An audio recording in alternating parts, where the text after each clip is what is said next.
Masya Allah tuan-puan, ini saya tak nak sebut panjang-panjang lebar, saya cuma sebut sikit je. Bila kita belajar ilmu rumah tangga, ilmu kekeluargaan, Masya Allah, kita akan jumpa senarai sarjana-sarjana dalam bidang itu. Kita kena hormat dengan ilmu mereka, kajian mereka. Contoh ya tuan-puan, saya catat kat sini, mari saya share dengan tuan-puan sikit. Contoh ya, dalam rumah tangga, contoh, dia ilmu dia ada 3 perkara saling berangkai. Pertama, namanya love. Yang kedua adalah trust. Yang ketiga, respect. 3. Ini tak belajar kat dalam ilmu jurutera tuan-puan. Kita doktor pakar sakit puan, kita tak belajar 3 ni. Kita apa benda? Tapi bila kita nak tahu bagaimana membangunkan keluarga, pergi belajar ilmu kekeluargaan. Dalam keluarga, love, trust, respect. Al-mahabbah, al-thiqah dengan al-ihtiram. Kasih sayang, kepercayaan dan hormat. Setiap satu ni tuan-puan, Masya Allah, ada jurnal, ada kajian, ada research, ada responden dia, ya, ada kajian lapangan dia, ada result dia. Kita nak tahu. Dan bila kita ambil tahu tuan-puan, kita belajar, Masya Allah, bagusnya nilai-nilai ilmu ni. Sebagai contoh tuan-puan, bila sebut tentang trust, kepercayaan antara suami isteri, antara emak ayah dengan anak, dia berkait dengan 5 hal. Saya nak kembali pada yang tadi ya. Bila Allah uji kita sesuatu, Allah nak tunjukkan, kat sini kamu kena sekolahkan diri kamu. Kamu mungkin pakar dalam bidang ni, tapi tidak bidang ini. Kamu kena cari ilmu dia. Jadi Allah uji pada rumah tangga, pada keluarga, pada anak-anak. Allah nak bagi kita ilmu. Macam contoh tadilah, soal kepercayaan, trust. Dia berkait dengan 5 hal. Apa dia? Yang pertama, dalam rumah tangga tuan-puan, kita membina hubungan, bukan membuat persaingan. Kenapa susah nak ada trust? Sebab kita bersaing. Suami tengok isteri banyak duit, terus sakit hati. Lepas tu minta semua dengan mak hang semua. Maknanya dia dah tak boleh urus dah. Bila Allah bagi rezeki pada isteri lebih banyak daripada suami, sebab rezeki masing-masing tuan-puan. Dan kebetulan isteri ni pandai pula buat tupperware lah, ya, buat kuih lah, banyaklah duit dia ikhtiar.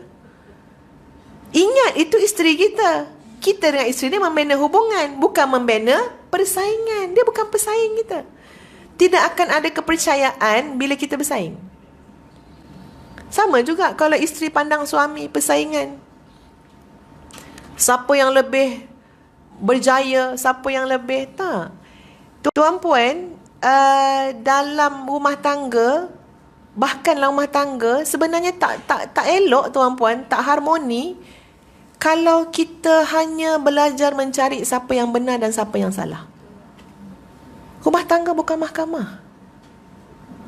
Tapi banyak dah mahkamah kat rumah tangga ni. Ya. Mujur tak ada lawyer yang datang kat rumah-rumah tu. Semua pakai di peguam. Ya. Tak. Kita membina bersama. Bila membina bersama, nilai betul dan salah tu boleh jadi pada sesiapa sahaja. Jangan blame orang yang salah. Kita disuruh memperbaiki yang salah sebab kita membina hubungan, bukan persaingan. Yang kedua, ni sebagai contoh lah, nak bagi tahu bila berlaku sesuatu, hikmah dia Allah suruh kita belajar. Yang kedua apa dia? Apa makna kepercayaan dalam rumah tangga? Kita boleh jadi satu tim. Kadang-kadang yang berlaku apa dia? Yang ni tim mak, yang ni tim bapak. Anak 5 bagi 2. Dia tak apalah, Kak Lang tu memanglah, Kak Lang tu orang abah. Kak Lang tu tim abah, tim A. Kan satu family. Kenapa ada 2 tim? Tu tak masuk tim bibik lagi, tim macam-macam ya. Kita kan satu family. Tuan-puan, kalau kita sedar ilmu ni, seorang ayah tu akan menung tuan-puan. Aku dah buat tim apa rumah tangga aku ni kan ya. Sebab ayah tu ketua, kemudi dia, mak dengan ayah ni. Kenapa pula kita diamanahkan, tengok kita yang mewujudkan 2 tim tu. Cari jalan lah, bersatu semula. Ada ilmu dia, Allah suruh kita belajar. Yang ketiga, mestilah sentiasa mendokong. Mendokong dan menyokong. Minat isteri lain, minat suami lain. Ini bukan soal minat yang berlainan, tapi kita mesti mendokong selama mana benda tu baik. Ya, support each other. Yang keempat, menerima apa adanya. Ada kesilapan dan kelemahan, baiki, berikan proses yang sewajarnya. Berikan masa yang sewajarnya. Menerima. Menerima apa adanya, itu mewujudkan kepercayaan. Ya? Jangan blame banyak sangat. Jangan bandingkan tanpa mengambil nilai tanggungjawab. Ini ilmu. Kadang-kadang kita suka bandingkan anak-anak kita dengan anak orang lain.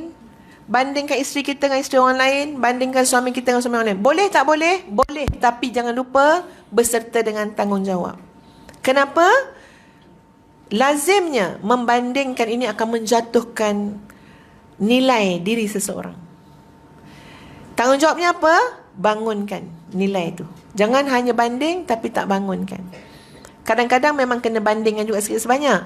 Saya tengok tu, anak Mak Lang tu, ya, letak kat mana jadi orang. Kita jangan tak tahu ya, maksud kita tu diambil oleh anak kita sebaliknya. Sebaliknya apa dia? Maknanya, kalau macam tu, saya ni bukan orang lah dalam hati dia ya. So, kita bertanggungjawab dengan setiap ayat perbandingan. Contoh kita kata, tengok anak Mak Lang tu, tak mana jadi orang. Ya, tengok dia, dah lah hafaz Quran, akhlak baik, macam ni. Anak kita jatuh habis dah tu, tuan-puan. Tanggungjawab kita apa? Bangunkan. Bangunkan tu macam mana? Tapi mak tahu. Mesti ada kelemahan dia juga. Mak bukan nak nafi kebaikan anak mak. Anak mak ni kalau ada kat rumah tengok dapur tu berkilat-kilat tu. So mak ni tanggungjawab kita dah cari dah. Mana kelebihan anak kita? Cuma kita kena imbang-imbang. Tapi selalu kita bandingkan tanpa ilmu. Kita dah jatuhkan dia, terpulanglah anak tu nak bangun macam mana. Kalau dia bangun lah tuan-puan. Kalau dia tak bangun, habis. Makin teruk lah anak kita jadi. Sama hubungan suami isteri.